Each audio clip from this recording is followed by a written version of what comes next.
everyone, and welcome back to my channel. My name is Joanna Donnell, and I'm so excited to share with you guys my February wrap up. I read a total of 4 books this month, which is right on track with my reading goal of 50 books. I'm so happy. These books, when I tell you it was a good month until the end, we'll get to that. So like I said, I read 4 books this month, and I'm gonna go in order of how I read them throughout the month. The first book I read this month was The Davenports by Crystal Marquis. And y'all, okay, so where do I start? So the book goes through each person. Each chapter is a different character. It's one of the sisters or one of the friends. And I really enjoyed that because I felt like it kept the book interesting, and it made me be like, okay, well, I want to get to this person, so let me read what the other people are doing. But at the same time, I was like, okay, I kind of don't care about this person, so can I just wrap this chapter up? Olivia is trying to kind of like be what her parents want her to be and marry like the person that she needs to marry, and she's into like parties and doing all this stuff, like organizing those type of things. But one day she stumbles across kind of like a civil rights activist lawyer, and she kind of starts falling for him. So now she's trying to stand up for what she believes, but also like do what she knows her parents would want her to do. And then there's Helen, who is also a Davenport sister, and she's super into like mechanics and all that type of stuff, like building, fixing cars and carriages, which is their time. But her father's like, you're a woman, you need to like be more like your sister, who's in high, like knows high society, knows how to plan parties, and knows how to be the best wife. So she's dealing with that, but she's also has her own love interest. And then there's Amy Rose, who was the Davenports' maid. She grew up with them because her mom was also a maid before she passed away for the Davenports. And she has her own like love with the Davenports' brother. Don't even get me started on John, but that's her. And then last there's oh, what was her name? She was my favorite. Ruby. So Ruby is the Davenport's friend. Her dad is running for mayor, and they need money, so they're like, you need to marry the John Davenport. And so there's all this stuff going on. But I will say this book left me on 3 cliffhangers. Like there was 3 cliffhangers, and I'm like, are you kidding me? I'm really excited to continue the series. It was so good. I would recommend it. 4 stars for this book. The next book I read, I was obsessed with this book. I loved it. I recommend it. 5 out of 5 stars. It was so cute. I read a lot of young adult books this month, and I honestly enjoyed the fact that it was no spice. And I think I might be converting to that. Highly Suspicious and Unfairly Cute by Talia Hibbert. Guys, it was so good. Like another young adult novel. I loved the couple in it. I loved that they were young. I loved that they were Black. I loved that Talia wrote it, and I loved everything about it. Like I felt, some people were like, oh, it's cheesy, but I thought it was so cute. I enjoyed this book so much. Like I have been contemplating still to this day buying this book because that's how much I loved it. I like went on TikTok and be like, everybody needs to read this book, and if you don't like it, something's wrong with you. Something is wrong with you. It's such a cute young adult romance. I enjoyed it so much. Well, it's enemies to lovers. It's friends to enemies to lovers to friends to lovers, I guess I would say. It gives reverse Grumpy Sunshine. Bradley's literally a golden retriever. Like if you love that type of trope, you would love this. Bradley really sold the book for me. It was Bradley. Honestly, I loved him. I was like, oh my gosh, you're the cutest guy ever. Where is my Bradley? I need a Bradley. Like the lines that Talia gave him, they had me swooning. I'm like, oh my gosh, I'm 24 and I'm obsessed with Bradley. So basically this book is about Brad and Celine. Celine is a TikTok conspiracy theory girl who wants to become a lawyer and like knows she's gonna become a lawyer. And then there's Bradley, who is popular. Everyone loves him. He gives golden retriever energy throughout the entire book, and I was here for it.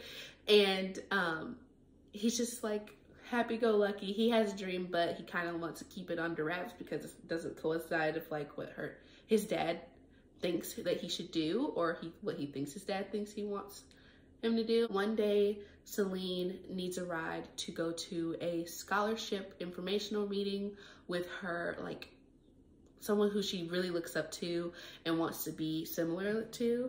And so Brad gives her a ride and he's like, actually, I'm going to try out for this too. And she's like, why are you here? So they're forced to go on this 2-part survival course, like in the woods together. They don't like each other, but then they have this truce because they're like, we're gonna have to be in the woods. Let's just be nice to each other. Feelings grow, things happen. I loved it. I just really enjoyed this book. I felt like it gave me enemies to lovers, which you know is my favorite trope. The issues that were in it, I connected to, like I totally understood like where both of them were coming from.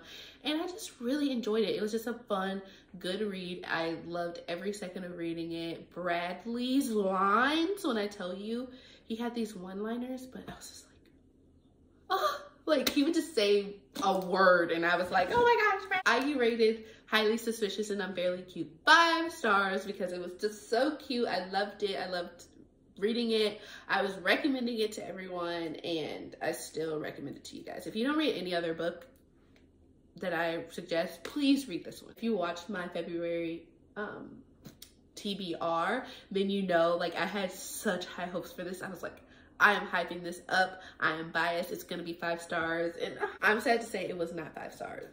I know. But it was close. It was 4.75 stars because there was just like part of it where I just could not give it a 5 stars. There was parts where I was just like, Tara.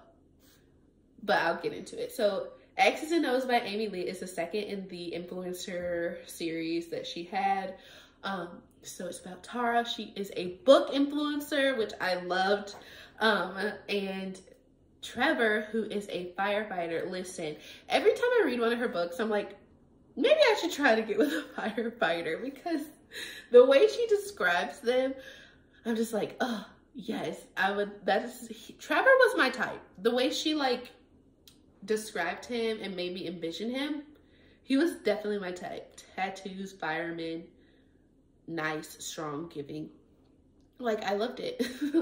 So this book was so cute. It was about Tara. She one day was talking to her grandma on an Instagram live and she realized that her grandma went through all of her exes after her Tara's grandfather passed away to find like her perfect match. So she was like, oh, I should do that. I'm gonna go through all of my exes, list them out, and then see if any of them like works out for me. So the book is about Tara going through all of her exes and like trying to see if it's gonna work out, see if like maybe one got away, and all the while she's living in the apartment with Trevor and he's also helping her out, but they're also starting to like grow feelings for each other, and it was just so cute. I loved it. There were so many scenes in here where I was just cracking up. Like, that's why I really enjoy Amy Lee's books, because she's funny. Like, she is a funny lady. So yeah, there was just parts in the book where Tara was just getting on my nerves. And I also didn't like the fact that she was going to like everybody for advice and not just going to him and talking it out. Even though that's something I have done and will probably do, I was just hoping for more from her. But I really enjoyed the book, and I'm excited to talk to my friends about it. This was our book club pick, so it was a good pick for a book club. I loved it. So the last book that I read this month, I actually DNF'd, and if you watched my February wrap-up, this is the February wrap-up, girl. If you watched my February TBR, then you would know, like, I was actually really excited about this book. Stirring Up Love by Chandra Bloomberg. I don't know where to start to say why I dislike this book, because there were so many reasons like why I just did not like it. And it was really sad because, one, I really wanted to like it. I really did give it a fair shot. I read to page 228, and honestly, it was right before they were about to like get spicy, if you don't know what I'm saying. And I just was like so uninterested in the characters that I didn't even care. It wasn't totally bad, but I just wasn't interested in continuing on. There was things that I just did not like about it that was hard to move over because it was constantly happening over and over and over again. I think what made me not really like it is I couldn't believe that these people could stay together. I don't believe it. I don't believe they could stay together. I don't believe it could work out. I don't believe any of it. The other part that I did not like was Finn, which is the love interest. There was multiple times when the two of them were like, then we'll kiss me then. Oh, I was cringed. I was like, no, that is not cute. I did not like that part. And she did it twice. And I was just like, girl, please, please stop. The first time was bad and I would let it slide, but again, it wasn't giving. It just wasn't. And I had high hopes because it was about barbecue sauce, it was about romance, it gave me enemies to lovers, it gave me forced proximity. Those are like two of my all-time favorite tropes, but it just was not clicking in this book. And like I said, I gave it my very best. Like, I was gonna force myself to read it, but it's too short for me to force myself to read a book that I just don't enjoy, and I won't do that anymore because I've done that a lot, and then I stopped reading books for a while because of it, and I just don't want to do that anymore. Yeah, I DNF'd it 1 star because every author deserves at least 1 star. Those are all the books that I read this month. What books did you guys read and enjoy in the month of February? Please comment them down below. I want to hear about it. I enjoy talking to you guys and getting book recommendations because I do read them when it is recommended. I hope you guys have an amazing time reading this month, and I'll see you in my next video. Bye.